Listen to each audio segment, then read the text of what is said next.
হরি বল।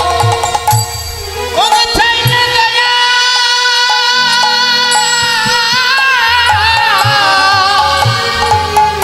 তোমার চরণে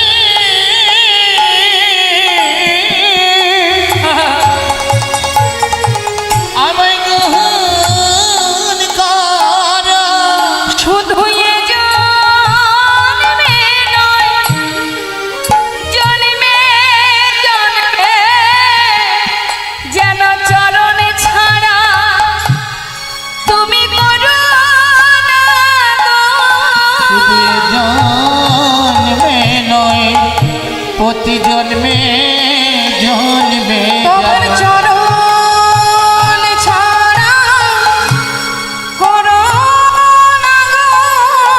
তোমার ওই চরণে আমার এই নিবেদন। যে চরণ ছাড়া করো না প্রভু গো তোমার ওই চরণে এই নিবেদন। চরণ ছাড়া করো না গো। তোমার ওই চরণে গ্রহণ করো। তোমার ওই চরণে নিতাই গৌর হরি বল, গৌর হরি বল। চরণ ছাড়া করো না গো। তোমার চরণ ছাড়া আমায় করো না গো। নিজেকে সঁপে দিয়েছিলেন গৌর হরির প্রভু নারায়ণের চরণে।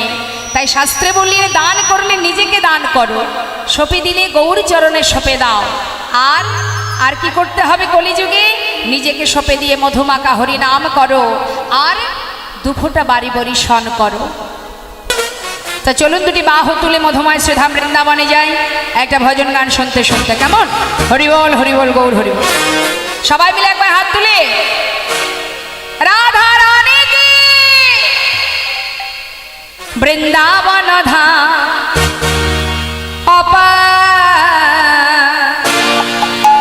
ভজন গান যদি শুনতে হয় তাহলে কিন্তু সবাই মিলে হাতে তালি দিয়ে গাইতে হবে। যতটা পারবেন আমার সঙ্গে গাইবেন। বৃন্দাবন ধাম জপে যা রাধে রাধে। হরিবল হরিবল।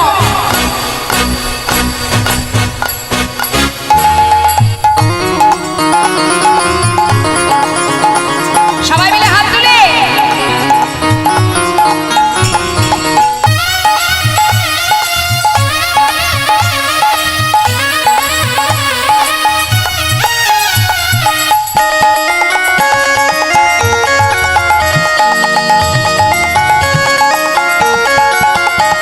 বৃন্দাবন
वो को है जाए वो को है प्यार बेड़ा पार जब जपे राधे राधे बक हो जाई मेरा पार जपे राधे राधे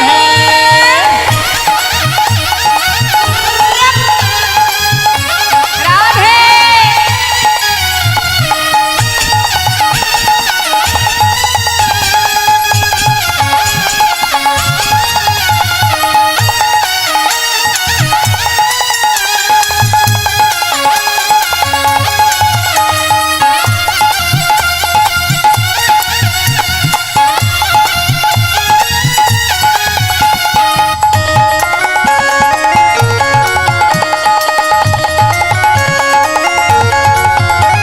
जो राधा नामी नहात रसराज बेचारा रत जो राधा नामी नहात रसराज बेचारा रत नहीं हत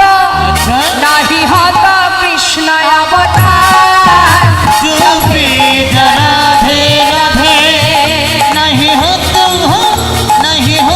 कृष्ण अवतार जपे राधे राधे वृंदावन धाम हरि बोल राधे जपे राधे भजे जा राधे राधे ओ जपे राधे राधे भजे जा राधे राधे राधे राधे राधा रानी की वृंदावन धाम की बाके बिहारी लाल की राधे श्याम राधे राधे এলাম আমরা মধুময় শ্রীধাম বৃন্দাবন শ্রীধাম বৃন্দাবনে ভগবান কৃষ্ণচন্দ্র তিনি যে সকলের কাছে দান চেয়েছিলেন একদিকে লীলা আর একদিকে কিন্তু বাবা আমাদের মতো জীবকে শিক্ষা দেওয়া ভগবান যত যত লীলা করেছেন সবই আমাদেরকে শিক্ষা দেবার জন্য কারণ আমরা সবাই জ্ঞান শূন্য হয়ে অজ্ঞানতার অন্ধকারে ডুবে বসে আছি তাই আমাদের চৈতন্য ফেরানোর জন্য চেতনা দান করার জন্যই প্রভুর এই নিত্য নতুন লীলা তা আজ আমার গৌরহরি তিনি সুন্দর একটি লীলা করবার জন্য সকাল হতে না হতেই ক্ষীরসর নবনী সেবা করে বনমাঝে গিয়ে সখাগণকে সাথে করে নিয়ে আজ তিনি একটি বিনোদ খেলায় রত হলেন খেলা খেলতে খেলতে হঠাৎ গোবিন্দ আমার সুবলের বদনটা দর্শন করে তার রাধার কথা মনে পড়ে যায় এই সুবল সখা আর রাধারানী এরা জেঠতুতো খুড়তুতো ভাই বোন যার কারণে তাদের মুখের খুবই মিল আছে বাবা এবার এত সুন্দর মুখের মিল যে একটিবার মা সুবলকে রাধা সাজিয়ে ঘরে রেখে গোবিন্দ আহা রাধারানী আমার সুবল সেজে গিয়েছিলেন গোবিন্দের সঙ্গে দেখা করতে এটা নিয়েও একটা লীলা আছে আপনারা সবাই জানেন যেটাকে বলা হয় সুবল বেশে মিলন সুবল মিলন বলা যায় তা রাধারানীর বদনটা আর সুবলের বদনটা এমনই মিল যে সুবলকে দেখলে তার রাধার কথা মনে পড়ে যায় তাই আজ তিনি কি করলেন সুবলকে সঙ্গে করে নিয়ে সখাগণকে নিয়ে বনমাঝে খেলা করতে করতে হঠাৎ সুবলের বদন দেখে তার রাধার কথা মনে পড়ে গেল আর যখনই রাধার কথা মনে পড়ে গেছে আর কিন্তু গোবিন্দের খেলায় মন বসছে না ভালো লাগছে না তাই কি করেছে সুবলের গলাটা জড়িয়ে ধরে হঠাৎ করে গোবিন্দ আমার রাধার কথা বলতে লাগলেন খেলা রসে ছিল সুবলের রসনে হেন কালে রাধা বদনে পড়ে গেল মনে রথে ছিল কানাই সুবেলের সনে হেন কালে রাধার বদন পড়ে গেল মনে হেন কালে রাধা বদনে পড়ে গেল মনে হেন কালে রাধার বদন পড়ে গেল মনে আপনার ধেন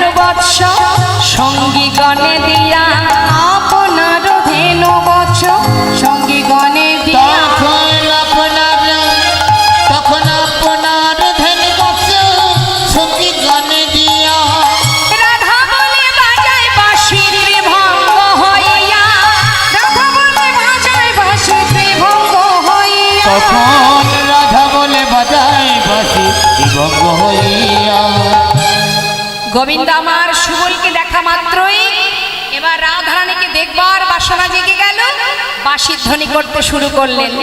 যেই না বাঁশি বাজালেন বাবা, গোবিন্দের হাতের যে বাঁশি, এই বাঁশি বাজলো। একটু বাঁশির সৃষ্টি তত্ত্বটা আপনাদের বলি। ভগবানের হাতের যে বাঁশি আমরা দেখতে পাই, এই বাঁশিটা কিভাবে সৃষ্টি হয়েছিল শুনুন, একটু ছোট করে বলি। সত্যযুগে দেবগুরু বৃহস্পতি নিষ্কাম যজ্ঞ করেছিলেন। সেই যজ্ঞে যখন পূর্ণাহুতি দেন, ওই হোমানল থেকে একটি 25 পর্বের বাঁশের সৃষ্টি হয়। আর সেই 25 পর্বের বাঁশ কয়েকটি খণ্ডে বিভক্ত হয় এবং এক একটি খণ্ড এক এক দেবতার হাতে যন্ত্র তৈরি হয়। সবাই কিন্তু গুনবেন কয়টি খণ্ডে কি কি যন্ত্র হলো। কি বলছে? নবমী বিষ্ণু সারিঙ্গী, বিষ্ণুর সারিঙ্গী হলো 9টি পর্বে। আর সপ্তমে হরকামক, মানে ভোলানাথের হাতে ধনুক হলো 7টি পর্বে। 9 আর 7 কত হয়? যোগ করুন। পঞ্চমে রামক দণ্ড, প্রভু রামচন্দ্রের হাতে ধনুক হলো 5টি পর্বে। তাহলে এবার যোগ করুন। ত্রিপর্বে গান্ডীব অর্জুন, অর্জুনের হাতের গান্ডীব ধনুক যেটা হলো 3টি পর্বে। কটি হলো মা? বাকি থাকলো কটা? একটি। ওই একটি পর্ব বিশ্বকর্মা নিরজনে বসে ভগবান কৃষ্ণের হাতে বাঁশি তৈরি করেছিলেন। এদায় গৌর হরিবল। তা বিশ্বকর্মার কাছ থেকে যেদিন বাঁশি গ্রহণ করেছিলেন ভগবান কৃষ্ণচন্দ্র, এই বিষয় নিয়ে একটা লীলা আছে, যার নাম হলো বংশী শিক্ষা লীলা। তা সেই বাঁশি বাজলো, রাধা বলে বাজালো। বাঁশি বাজে একই সুরে, যার যেমন কান সে তেমন শোনে। তা কে কেমন সুরে শোনে, কেমন ভাবে শোনে? আজ মহাজন বললেন মাতা যশোমতী শোনে। যখন গোবিন্দ বাঁশি বাজায় কিভাবে শুনছে সেটাই বললেন। মাতা যশোমতী শোনে, ননী দে মাননী, আর নন্দয়োপানন্দ শোনে, এই তো বাধায়ানি। আরে নন্দয়োপানন্দ শুনে, এই তো বাধায়ানি। সখাগণ শোনে বাঁশি, চলে গোঠে যায়। আরে রাধা রানী শোনে বাঁশি, একবার ঘাটে এসো রায়। হরি বল, হরি বল। তাহলে গোবিন্দ বাঁশি বাজায় একই সুরে, যার যেমন কান সে তেমন শোনে। মানে একটা ঘটনা মনে পড়ে গেল বাবা, একটু বলি। একটা গাছে এক পাখি ডাকছে, আর গাছতলা দিয়ে 4 জন বন্ধু যাচ্ছে। তা 4 জন বন্ধু 4 রকম কাজ করে। কেউ হচ্ছে ব্যবসাদার, কেউ আবার বৈষ্ণব, একজন সাধু, আবার কেউ মুসলমান, আবার কেউ যারা মাটির জিনিস তৈরি করে তাদের কি বলে? হ্যাঁ, কুমোর। এই 4 জন যাচ্ছে। এখন গাছের পাখি ডাকছে তার মতো করে, তার ভাষায়। আর নিচ থেকে মানে গাছের তলা দিয়ে যে 4 জন যাচ্ছে, 4 জনের মধ্যে বলা বলি করছে, বলতো বন্ধু গাছের পাখি কি বলে? যে জন বৈষ্ণব তাকে জিজ্ঞাসা করছে, এই যে বলো তো গাছের পাখি কি বলছে? বলছে হরে কৃষ্ণ রাধা। যেই না বলেছে হরে কৃষ্ণ রাধা, এবার যে ব্যবসাদার সে হঠাৎ বলে উঠলো, না রে না। আরে না রে না, হরে কৃষ্ণ রাধা বলেনি। ভালো করে শোন পাখি কি বলছে। কি বলছে? বলছে পেঁয়াজ রসুন আদা। এবার যে কিনা কুমোর মানে মাটির জিনিস তৈরি করে, সে হঠাৎ বলে উঠলো, আরে বন্ধু, আরে না, ও পেঁয়াজ রসুন আদাও বলছে না, হরে কৃষ্ণ রাধাও বলছে না। ও কি বলছে জানিস? ও বলছে হাড়ি কলসি নাদা। এবার আরেকজন যে আছে, যেজন মুসলমান, হ্যাঁ, কি বলছে? কি বলছে? বাহ, হরি বল।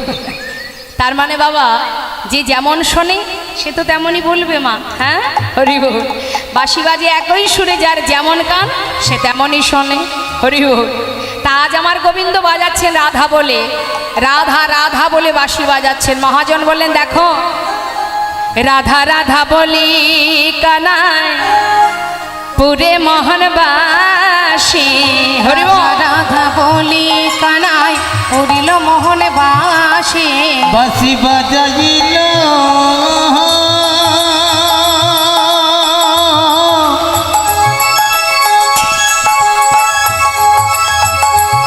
রাধা রাধা রাধা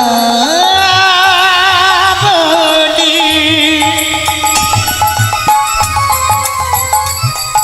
বাঁশি বাজিল বাজিল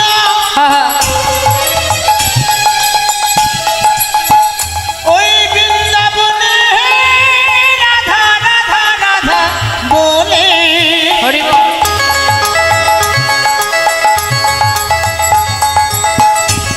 বাঁশি বাজিল রাধা রাধা রাধা বলে,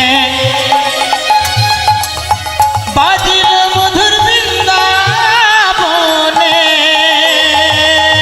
রাধা রাধা বলি কানায় পুরে মোহন বাসি। রাধা রাধা বলে কানাই পুরে মোহনবাসী। শ্রীরাধিকার কর্ণে তাহা প্রবেশিল আসি। আর শ্রীরাধিকার কর্ণে তাহা প্রবেশিল আসি। শুনি ধ্বনি সুবদনে অধীর হইয়া, শুনি ধ্বনি সুবদনে অধীর হইয়া। বলে বধূরে ভেটিতে যাব আপনার দিয়া। আরে বধূরে ভেটিতে যাব আপনার দিয়া। রায় শেখর কহে এই কথা বটে, চলো চলো যাই মোরা ওই মথুরার হাটে। মথুরার হাটে। সুবল সখাকে বলছে, আরে সখা একবার আমার রাধারানীকে এনে দেখা। সুবল বলছে দেখ কানাই, যখন তখনই তাকে এনে দেখা বললে আনা যাবে না, কারণ সে বাদিনীর ঘরে বাস করে। কি করে আনবো তাকে? তুই এক কাজ কর, তুই আপাতত বাঁশিটা বাজা, তারপরে চিন্তা পরে হবে।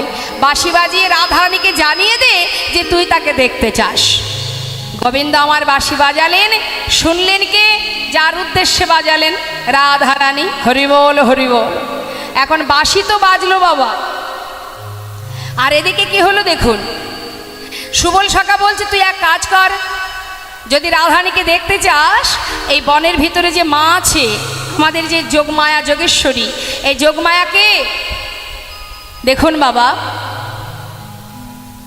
আপনারা জানেন যেদিন শ্রীকৃষ্ণের জন্ম হয়, সামনে আসছে দিন জন্মাষ্টমী।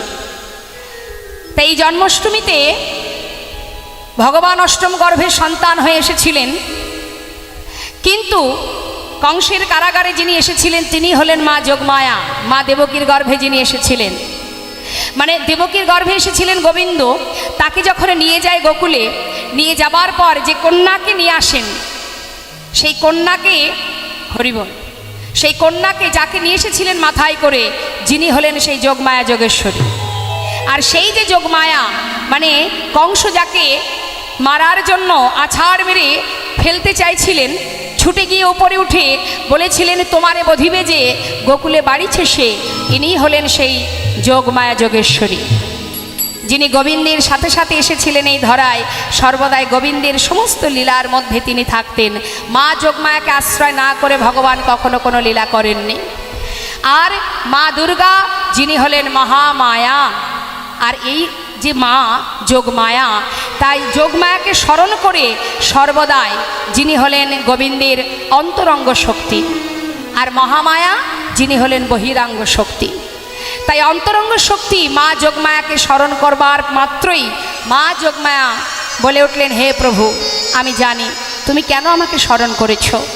তবে প্রভু, যদি তুমি রাধারানীকে দেখতে চাও, তাহলে কোনো না কোনো একটা ছলনার আশ্রয় নিতে হবে। কি সেই ছলনা?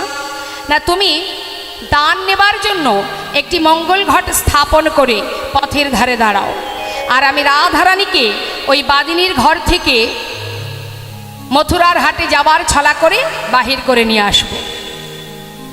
গোবিন্দকে দাঁড় করালেন কিভাবে? দানই সাজিয়ে। এখন বাবা আমাদের জানতে হবে এই যে দান কিন্তু জগতে অনেক রকম আছে, তার মধ্যে তিনটে দানের কথা আমি বলি। তিনটি দান, রক্তদান, বস্ত্রদান, অন্নদান, অনেক রকমেরই দান আছে, তাই না? এই যে তিনটি দান, এই তিনটি দান হচ্ছে তামসিক দান, রাজসিক দান, সাত্ত্বিক দান। যত রকমের দান হয় এই দানের তিনটি নাম আছে, তামসিক, রাজসিক আর সাত্ত্বিক। তামসিক দান কোনগুলো? যেগুলোর মধ্যে মনে করুন আপনার কোনো একটা উপকার করে দিল কোনো এক বন্ধু, আপনি তাকে দান করছেন অর্থ, তবে কি জন্য? মদ্যপান করার জন্য। আছে না? দেখবেন অনেকে দেয়, হ্যাঁ রে বন্ধু তুই আমার এত উপকার করেছিস, তাহলে নে তোকে 500 টাকা দিলাম কি 1000 টাকা দিলাম, তুই তোর সময় মতো বাজার থেকে খেয়ে নিস, নিতাই গৌর হরি। এটাও কিন্তু দান বাবা। কিন্তু এই যে দান, উভয় অপরাধ, যে দেবে এবং যে নেবে দুজনেরই অপরাধ। এটাকে বলা হয় তামসিক দান। রাজসিক দানটা কেমন? আপনার অনেক টাকা আছে, আপনি কোনো না কোনো হরিবাসরে দান করছেন, আপনি বস্ত্র দান করছেন, অন্ন দান করছেন, 50,000 টাকা হরিবাসরে ডোনেশন করছেন। এই যে দান করলেন, করার পিছনে আপনার একটা উদ্দেশ্য থাকবে। সেটা কি? আমি এত কিছু দিয়েছি, যখনই আমি যাব আমাকে সব থেকে বড় চেয়ারটা, দামি চেয়ারটা দেবে। আমি যখনই যাব আমার নাম বারবার মাইকে ঘোষণা করবে, আমাকে সবাই মাথায় করে রাখবে। এই যে যশ খ্যাতি পাবার আশা, এটাকে বলা হয় রাজসিক দান। তাই ভগবান তোমাকে দিয়েছে, তুমি দান করো। তোমাকে দিয়েছে, তুমি দান করো। আর তুমি যে দান করছো, জেনে রাখো দান কাকে করছো? যার নেই তাকে তুমি দিচ্ছ। অর্থাৎ এলাকায় যদি ভিখারি না থাকে, আপনার অনেক টাকা আছে, আপনি দেবেন কাকে? যদি আপনার কাছে কোনো ভিখারি ভিক্ষা না চায়, তাহলে আপনি দিতে পারবেন? তাহলে দিচ্ছেন আপনি, তাহলে পুণ্যটা হচ্ছে কার? আপনি কিন্তু দান করছেন, তাহলে লাভ হচ্ছে আপনার। আর ভিখারি আছে বলেই আপনি দান করতে পারছেন। কেউ যদি ভিখারি হয়, কাঙাল কাঙালিনী হয়, এই যে বস্ত্র দান হয় বাবা, বস্ত্র যার নেই তাকে দেওয়া হয়। গ্রামের মধ্যে, এলাকার মধ্যে যারা দিনহীন কাঙাল কাঙালিনী থাকে, তাদেরকে বস্ত্র দেওয়া হয়। তা এলাকায় যদি কোনো কাঙালিনী না থাকে, তাহলে কি কেউ বস্ত্র দেবে? তাহলে আমি দিচ্ছি, আমার আছে, কিন্তু দেওয়ার জায়গা যদি না থাকে, তাহলে আমি দেব কোথায়? তাহলে লাভ কার? যে নিচ্ছে তার নয়, যে দিচ্ছে। তাই কখনো অহংকার করতে নেই। কেউ যদি যশ খ্যাতি পাওয়ার জন্য দান করে, তাহলেই সে দান বৃথা হয়ে যাবে। আর শাস্ত্রে কি বললেন? সাত্ত্বিক দান। সাত্ত্বিক দানটা কেমন? যে দানের পিছনে কোনো চাওয়া পাওয়া থাকে না, কোনো উদ্দেশ্য থাকে না। আমরা ভগবানকে দান করি বটে, কিন্তু আমাদের পিছনে, এই দানের পিছনে কিছু উদ্দেশ্য থেকে যায়। কেউ দেখবেন হরিবাসরে এই কমিটির ভক্তরা যখন গ্রামে চাঁদা তুলতে যায়, বা এই যে ঠাকুর ঘরে প্রণাম করতে যায়, দেখবেন 100 টাকা 500 টাকা দেওয়ার সময় মনে মনে বাসনা করে। কি বাসনা? কারোর মনে করুন ছেলে চাকরি হবে, ভগবানের কাছে 500 টাকা দিয়ে বললেন, হে প্রভু আমার ছেলেটা যদি চাকরি পায়, আমি পরের বছর 5,000 টাকা দিয়ে যাব। এই যে ভগবানকে দেওয়া, হে ভগবান এই দিলাম তোমায়, মানে ঘুষ দেওয়া, তুমি যদি দাও তবে পাবে, না হলে পাবে না। 100 টাকা দিলাম, দিয়ে কি বললাম? আমার ছেলে বা আমার নাতিপুতি যাই হোক, যে কোনো আশা, যদি মাধ্যমিকে ভালো রেজাল্ট করে ফার্স্ট ডিভিশনে ভালো নাম্বার করতে পারে, আমি পরের বছর অমুক দেব, তমুক দেব। এই যে উদ্দেশ্য স্বরূপ দান, ভগবান কাছে দেওয়া মানে বায়না করা, যদি দিতে পারো তাহলে পাবে। এটাকে বলা হয় উদ্দেশ্য স্বরূপ দান। কখনো চাইতে নেই, চাওয়ার দরকার নেই। সাত্ত্বিক দান সেটাই, আমি চাইবো না কিছু, আমি যতটুকু দেব, শুধু প্রভুর কাছে আমার বাসনা থাকবে, দয়াময় তুমি আমায় যা দিয়েছ, তার থেকে আমি তোমায় যতটুকু দিলাম, হে প্রভু আমার এই দানটুকু যেন বৃথা না হয়, যেন তোমার সেবায় লাগে। আপনার 100 টাকা থাক, আপনার 50 টাকা থাক, সেটুকুই দিন না। হরি বল। কিন্তু পিছনে কিছু চাওয়ার দরকার নেই, চাইবার কি বা প্রয়োজন? না চাইতে সব পাওয়া যায় যদি একবার তাকে ভরসা করা যায়, যদি বিশ্বাস করা যায়। কোনো প্রয়োজন নেই। সুদামা সারা জীবন কষ্ট পেয়েছে, তার পিতৃ সম্পদ থেকে শুরু করে যা কিছু ছিল একটু একটু করে ভগবান সব কেড়ে নিয়েছিলেন। অবশেষে গাছের গোড়ায় তার স্ত্রী তার সন্তানদের নিয়ে দিন কাটত, কিন্তু কোনো দিন কৃষ্ণের কাছে কিচ্ছু সে চায়নি। কিন্তু নিঃশ্বাসে প্রশ্বাসে শুধু তাকেই ভালোবেসে গেছে, হরি বল। নাম জপ করে গেছে। তাই শাস্ত্রে বললেন চাইতে হয় না, চাওয়ার কোনো দরকার নেই। এই ভুলগুলো আমাদেরকে শুধরাতে হবে। অনেকে আছে দেখবেন অনেকে আছে বাবা 100 টাকা দিয়ে বলে আমার নামটা একটু ঘোষণা করে দিন। এটা কার জন্য? সাধারণ মানুষ যেন জানতে পারে যে আমি 100 টাকা দিয়েছি। হরিবল। কোনো লাভ আছে? মানুষকে জানিয়ে লাভ আছে কিছু? হরিবল। আপনি যার উদ্দেশ্যে দিচ্ছেন সে জানলেই তো যথেষ্ট। তার মানে এই দান কিন্তু আপনার বৃথা হয়ে যাচ্ছে, জেনে রাখুন। আবার অনেক ভক্ত আছে, তারা যতই দিক না কেন তারা শুধু একটাই কথা বলে, যেন আমার নামটুকু বলো না। হরিবল। আমি যার উদ্দেশ্যে দিয়েছি যদি তার সেবাই লেগে যায়, এটাই আমার জীবনের বড় পাওয়া। তাই কখনো নিজের যশ খ্যাতি পাবার জন্য, সম্মান বাড়ানোর জন্য, নিজের জন্য কখনো কোনো দিন ভগবানের কাছে কিছু চাইতে নেই, বলতে নেই, দরকার নেই। সবই পাবে। হৃদয় মন্দিরে পরমাত্মা রূপে ভগবান বসে আছে।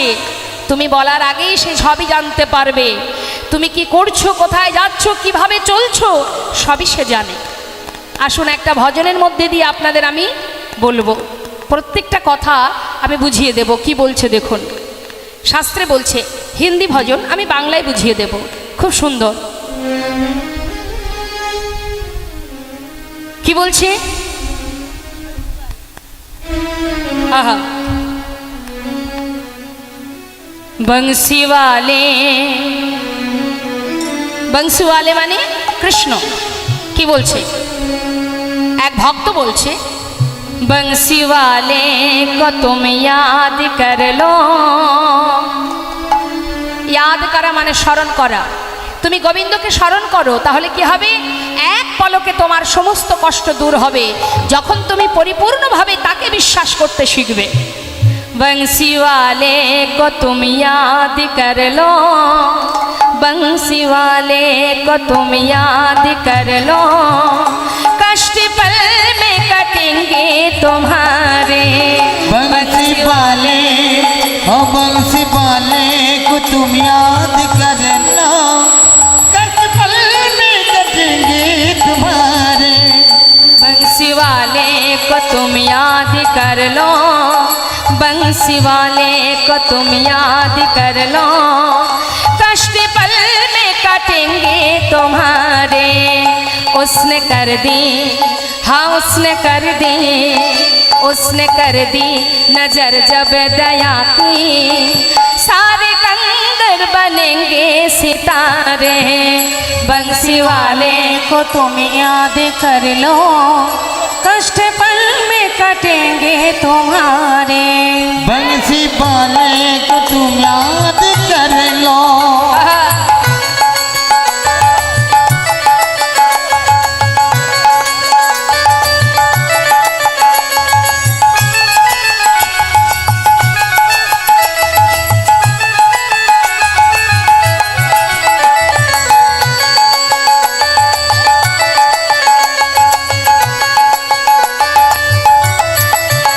जिसने पतझड़ बहारों में बदली, जिसने कांटों में फूल खिलाए,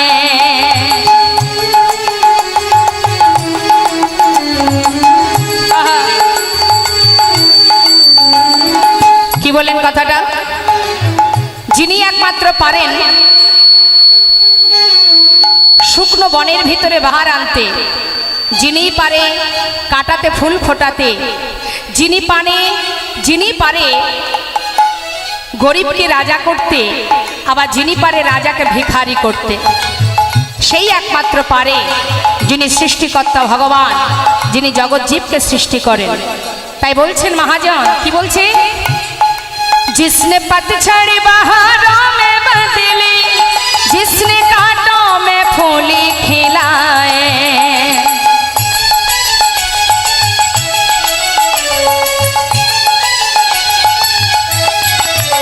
जिसने सर पे कई मुफलिसों के ताज हीरे जड़त है सजाए, तेरी झोली में, हाँ तेरी झोली में, ओ तेरी झोली में, हाँ तेरी झोली में, तेरी झोली में तुम देख लेना,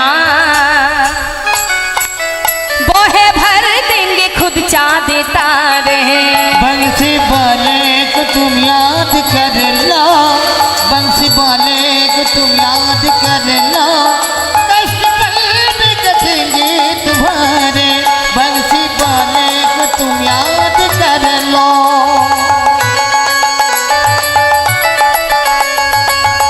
हरि बोल।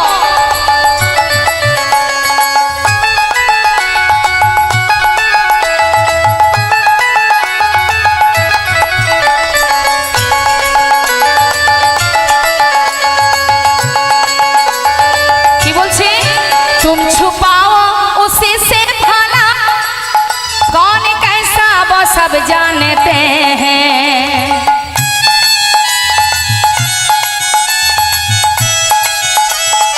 হরি বল। কথাটা কি বললেন বাবা? তুমি ছদ্মবেশে চলছো, ভাবছো কেউ দেখতে পাচ্ছে না আমি মহৎ কাজ করছি, কিন্তু তুমি কি জানো তোমার থেকে বড় ছদ্মবেশী সেই গোবিন্দ? তুমি তার চোখে ফাঁকি দিতে পারবে? পারবে না। আর কি বললেন? কে কেমন সেটা জানতে পারে কে? কন कैसा वो सब जानते हैं, অর্থাৎ সে সব জানে। আরো কি বললেন? तेरी मन की कटरिया में क्या है बा, অর্থাৎ তোমার মনের মধ্যে কি চলছে কেউ জানুক বা না জানুক সে কিন্তু জানে। তাই কত সুন্দর বলছে মহাজন, तेरी मन की कटरिया में क्या है बाखबर है बस सब जानते हैं, तो ना चाहते हैं हाँ वो ना चाहते हैं, होना चाहते हैं, होना चाहते हैं, वो ना चाहते हैं उंगली पे सबको, हम खिलौने का बस में हमारे। बंसी विदाई गौर हरि बोल, हरि बोल। कर लो, बंसी वाले को तुम याद कर लो, कष्ट पल में कटेंगे तुम्हारे, कष्ट पल में कटेंगे विदाई गौर हरि बोल, गौर हरि बोल। कटेंगे तुम्हारे, कष्ट पल में कटेंगे तुम्हारे। কার মনের খবর কি চলছে, কার মনে কি আছে, যিনি এখানে বসে আছে অন্তর্যামী তার কিছু জানতে বাকি থাকে না বাবা। তাই আজ দেখুন স্বয়ং গোবিন্দ আমার সুন্দরভাবে তিনি যখন মুরলীর ধ্বনি করলেন, প্রেমময়ী রাধারানী জানতে পারলেন। আর এদিকে মা যোগমায়া তাড়াতাড়ি করে গোবিন্দকে দানি সাজিয়ে তাকে বসিয়ে রেখে এবার যাচ্ছে। মহাজন বললেন, দান যদি করতে হয় নিজকে দান করো, দান যদি করতে হয় গোবিন্দ চরণে দান করো, সঁপে দাও তার চরণে। আর কি এটাকে বলা হয় সাত্ত্বিক দান, গোবিন্দ সেবার তরে দান, ভক্ত সেবার তরে দান, শ্রেষ্ঠ দান, উত্তম দান। এবার গোবিন্দকে দানি সাজিয়ে দাঁড় করিয়ে রেখে মা যোগমায়া যাচ্ছেন বড়িমায়ের রূপ ধারণ করে মধুময় শ্রীধাম বৃন্দাবনে, যা বটে জটিলা ভবনে। হরি বল। এখন জটিলা ভবনে রাধারানী গোবিন্দের বাঁশির ধ্বনি শ্রবণ করে সে কিন্তু মা ওই বাদিনীর ঘরে বসে ছটফট করছে, কেমন করে বধূর কাছে যাব। হঠাৎ যোগাযোগ ঘটানোর জন্য মা যোগমায়া তিনি আসছেন যাবটে। আর ছলনা করেছেন কি? দধি দুগ্ধ ঘৃত ঘোল বিক্রি করার ছলনা। ঘোমটা দিয়ে বড় করে এবার গুটি গুটি পায়ে যাচ্ছে আর সকলকে ডাকতে ডাকতে যাচ্ছে। কি বলছে? তোরা কে বিকে যাবি লো ও পাড়ার গোয়ালিনীরা, তোরা কেউ বিকে হরি বল, যাবি হরি লো, বল। ও পাড়ার গোয়ালিনীরা, তোরা কেউ বিকে যাবি লো, ও পাড়ার গোয়ালিনীরা, ওই ধুতি দুগ্ধ ঘি তো ছানা, দধি দুগ্ধ ঘি ঘোলে নদী দুধ ঘৃত ঘোলে বছরা তোরা দিতে যাবি লো ও পাড়ার গোয়ালিনীরা তোরা কেউ দিতে যাবি গো ও পাড়ার গোয়ালিনীরা।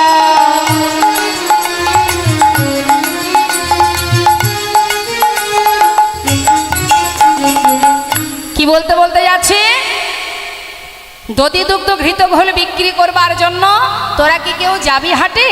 ডাকতে ডাকতে যাচ্ছে। এমন সময় জটিলা ভবনে এসে ডাকছে, জটিলা, বলি আয় কুটিলা, তোরা কেউ ঘরে আছিস?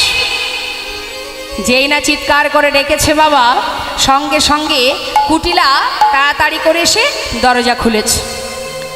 দরজা খুলে দেখছে বাইরে বৃদ্ধ বুড়িমা। বুড়িমাইকে নিয়ে গিয়ে ঘরের মধ্যে বসালেন। আর বুড়িমাই, কোনো না কোনো ছলনা তো করতে হবে। আপনি ভগবানের সেবার জন্য যদি কখনো কোনো ছলনা করেন, কখনো কোনো সময় যদি আপনাকে গোবিন্দ দর্শনের জন্য বা গোবিন্দ সেবার জন্য আপনাকে যদি মিথ্যা কথাও বলতে হয়, আপনি জেনে রাখুন এতে কিন্তু কোনো অপরাধ হয় না। শ্রীমতী রাধারানী সূর্য পূজার ছলা করে গিয়েছিলেন গোবিন্দ সেবায়।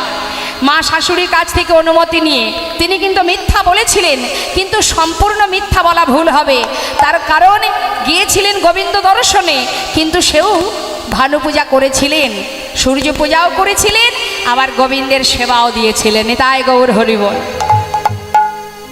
তাই আজ মা যোগমায়া বৃদ্ধ বুড়িমায়ের রূপ ধারণ করে এসে জটিলার ঘরে বসে বললেন, এই জটিলে, বয়স তো কম হয়নি? হ্যাঁ, ভালোই তো বয়স হয়েছে দেখছি। তা বলি অনেক তো বয়স হলো, বলি মরবি কবে রে? হ্যাঁ, আচ্ছা আচ্ছা, যাকগে তোর বাড়িতে এলাম, তোরা সবাই ভালো আছিস তো? ভালো আছিস? যাক, তা আজ এলাম কেন জানিস? শুনলাম ওই মথুরার হাটে নাকি ঘিয়ের দরে ঘোল বিক্রি হচ্ছে। চিন্তা করলাম আমি তো হাটে যাব, তা আমি তো সর্বদাই তোদের ভালোই চাই, তা যদি তোরা কেউ যাস। বুড়িমায়, ও বুড়িমায়, জটিলা বলছে, ও মা, কি আর বলবো তোমায়, যাওয়ার মতো সেই বয়স কি আমার আর আছে গো? হ্যাঁ, দেখতে পাচ্ছ না, চোখে ঠিকঠাক দেখতে পাই না, কানে একটু একটু শুনতে পাই, ঠিকঠাক চলতে পারি না, আমি আর কি করে হাটে যাই বলো? যখন ক্ষমতা ছিল প্রতিদিন হাটে গেছি, এখন আর সে ক্ষমতা নেই, কি করে যাব? এই শোন, আরে তা তুই না হয় পারবি না, তা তোর মেয়ে কুটিলা আছে তো, তাকে না হয় আমার সঙ্গে পাঠিয়ে দে। যা বলেছো বলেছো, আর বলো না মা, আমার মেয়েকে আমি হাটে পাঠাতে পারবো না। কেন কেন? ওর যে ঠিক স্বভাবটা ভালো নয় মা, ওকে যদি আমি হাটে পাঠাই, আমার মেয়ে কুটিলা, ওর এমনই স্বভাব, যে কোনো কারণেই হোক ঠিক কারোর না কারোর সঙ্গে গন্ডগোল পাকিয়ে ঝগড়া বাঁধিয়ে তারপর বাড়ি ঢুকবে। মাগো, ওকে আমি হাটে পাঠাতে পারবো না। সে কি রে, সে আর বলে কথা? শোনো শোনো মা, আমি আমার মেয়েকে হাটে পাঠাবো না, ওর অনেক গুণ আছে। ওর গুণের কথা শুনবে? মায়েরা আপনারা বলুন তো, কুটিলা কি শুধু বৃন্দাবনেই আছে?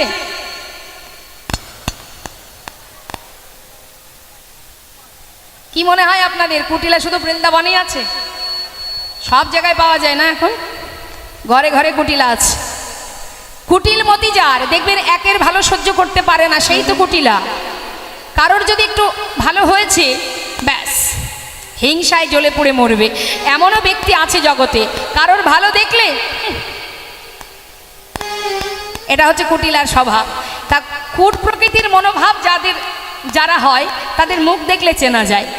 আছে এখানে সেরকম মুখ?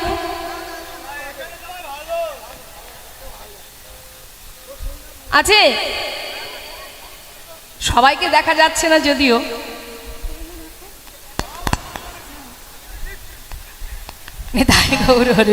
তাহলে কুটিলা এখন ঘরে ঘরে আছে, তাই তো? কিন্তু ঘরে ঘরে থাকলে কি হবে? বৃন্দাবনের কুটিলার মতো এমন গুণ সবার নেই। শুনবেন গুণের কথা। কে বলছে? কুটিলার মা জটিলা। কি বলছে? আমার মেয়ের এমন গুণ, আমার মেয়ের এমন গুণ, কাঁচা বাসে লাগায় ঘুন। মেয়ের এমন গুণ ও সে কাঁচা বাসে লাগায় গুণ। মেয়ের এমন গুণ ও সে কাঁচা বাসে লাগায় আমার ঘুন। মেয়ের এমন গুণ ও সে কাঁচা বাসে লাগায় গুণ। মেয়ের এমন গুণ জলেতে লাগায় আগুন। মেয়ের এমন গুণ ও সে জলেতে লাগায় আগুন। মেয়ের এমন গুণ ও সে জলেতে লাগায় আগুন। মেয়ের এমন গুণ কাঁচা বাসে লাগায় ঘুন। মেয়ের এমন গুণ ও সে কাঁচা বাসে লাগায় গুণ। মেয়ের এমন গুণ। কি গুণ? কাঁচা বাসে ঘুন লাগাতে পারে, জলে আগুন লাগাতে পারে। এরকম মেয়ে আছে আপনাদের ঘরে? জলে আগুন লাগাতে পারে, কেশের সেতু পার হতে পারে। ভাবা যায়? কেশের সেতু পার হয়ে যায়। আবার ছাঁকনি করে জল আনতে পারে। বাবা, এখন এই কথা শুনে জটিলা বলছে, হ্যাঁ রে, আহা, বড়িমাই বলছে, ও জটিলে, তোর মেয়ের এত গুণ আছে, যাকগে যাক, তাহলে তোর ওই গুণবতী মেয়েকে আর নিয়ে গিয়ে লাভ নেই। হ্যাঁ রে, বলি ওই এক কাজ কর, তুই তো পারবি না, তোর মেয়েও পারবে না, তা তোর এই ছেলেটাকে হাটে পাঠিয়ে দিতে পারিস না? হ্যাঁ, ওর দ্বারাই হবে না মা গো, হবেনি হবেনি। কেন? ও সারাদিন মা মা মা। সারাদিন মা। ওর দ্বারাই হবেনি মা, হবেনি। হবে না? কেন হবে না? বলছে কি করে হবে বলো? ও তো একটা কাজই জানে, সারাদিন ওই ভবানী মায়ের পূজা নিয়ে বসে আছে আর সারাক্ষণ জয় মা জয় মা জয় মা করে বেড়ায়।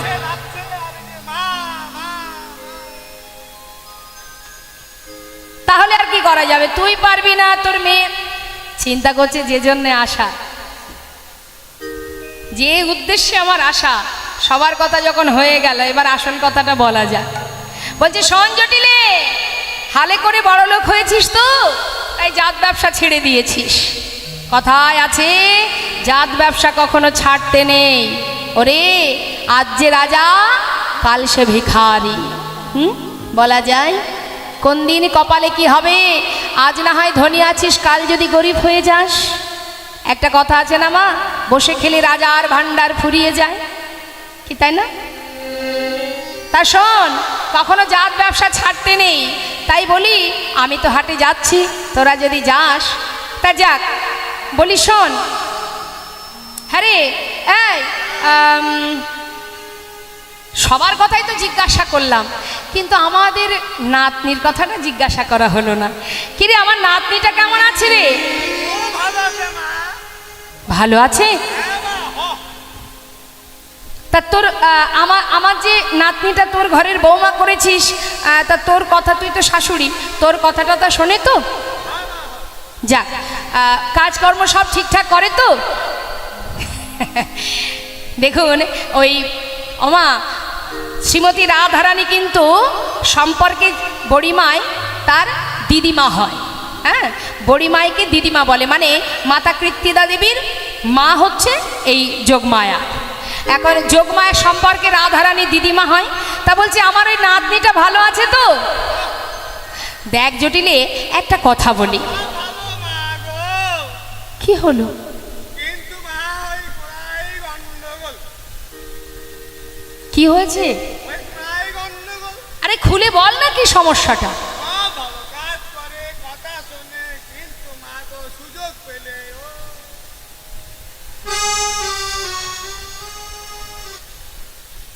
মানে একটু খুলে বলবি? ওই সুযোগ পেলে ও।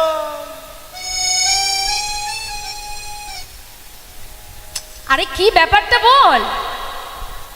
সুযোগ পেলে ওই যমুনার ঘাটে কি যাবার পথে মা রেডি আর অধিক টাকা। এই ব্যাপার? হ্যাঁ, ওই যে কেনে ছোড়া। ও আচ্ছা আচ্ছা। হ্যাঁ রে, এই জটিলে, তোর ওই আমার নাতনি যাবার কালে এদিক ওদিক তাকায়? ঠিক আছে, দাঁড়া, একটা কাজ করি। আজ যদি আমি তোর চরণ ছুঁয়ে ওকে প্রতিজ্ঞা করাতে পারি, তা তুই কি তোর বৌমা, মানে আমার নাতনিটাকে আমার সঙ্গে হাটে পাঠাবি? হবেনি মা, হবেনি, অনেক চেষ্টা করি।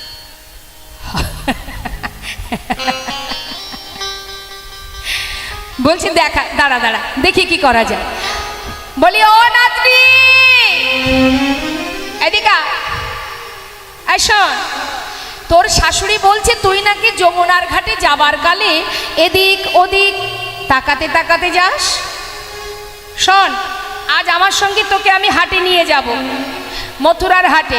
হ্যাঁ, মথুরার হাটে যাবার কালে তুই কিন্তু এদিক ওদিক তাকাবি না, পায়ে হাত দিয়ে প্রণাম করে কথা দে যে তুই আমার সঙ্গে যদি যাস কোনো দিকে তাকাবি না, সোজা পথে তাকাবি। বল।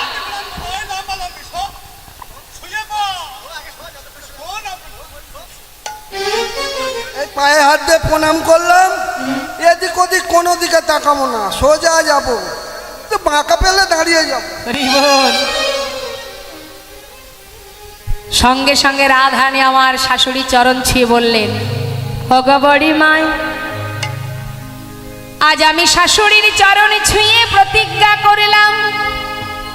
কি প্রতিজ্ঞা?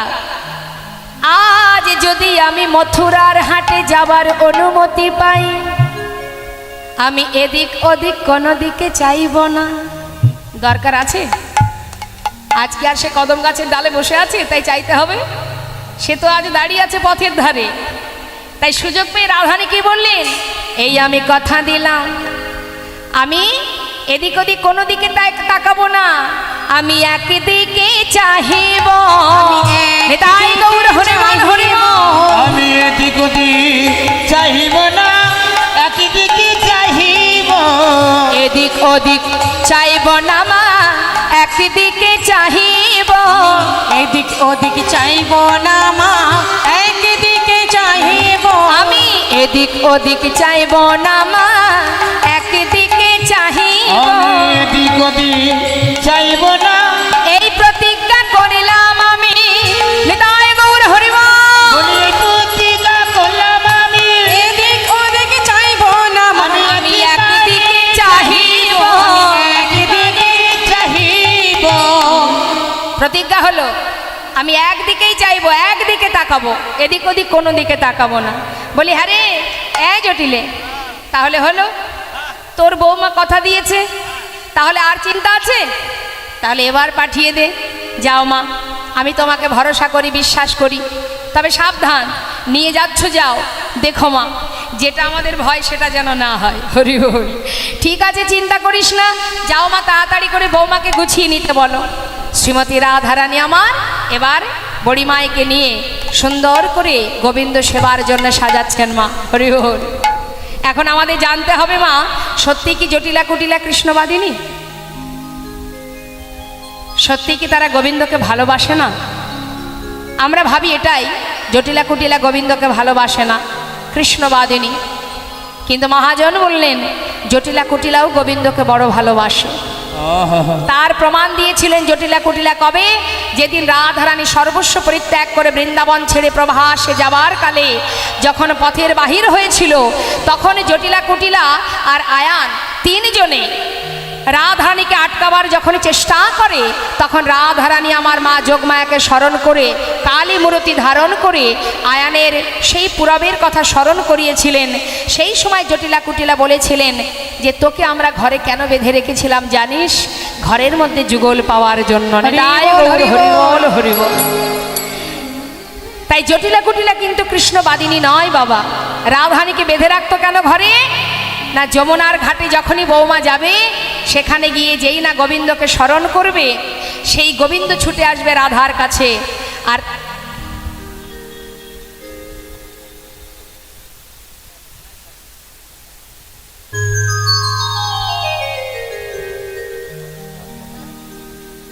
এটাই তত্ত্ব কথা হচ্ছে।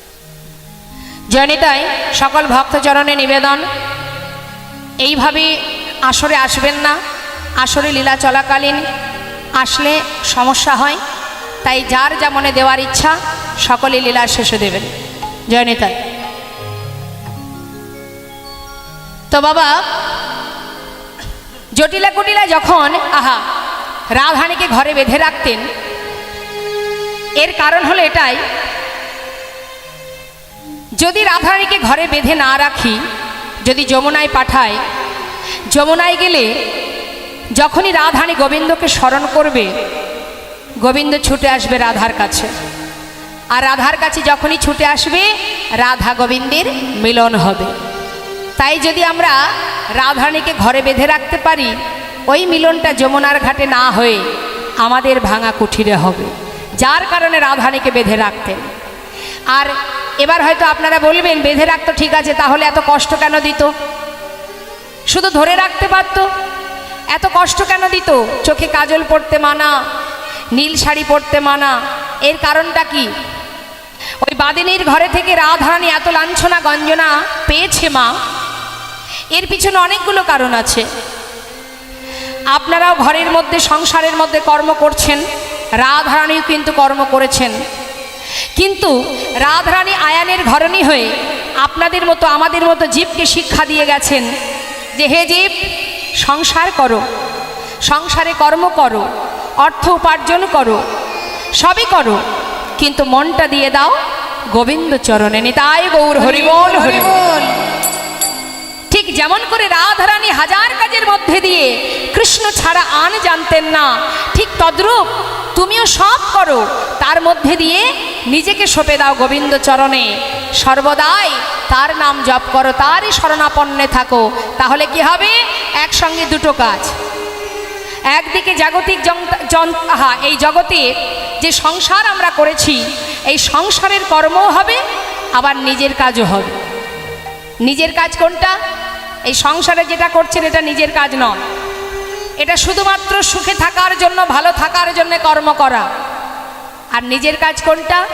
এই যে এত কষ্ট করে যার যার কর্ম ছেড়ে, সংসারের কাজ ফেলে রেখে, সংসার ফেলে রেখে সবাই এখানে এসেছেন, একত্রিত হয়েছেন, একই আসনে বসে আছেন, এই মহতী হরিবাসরে, এই উত্তম আসনে আপনারা বসে আছেন।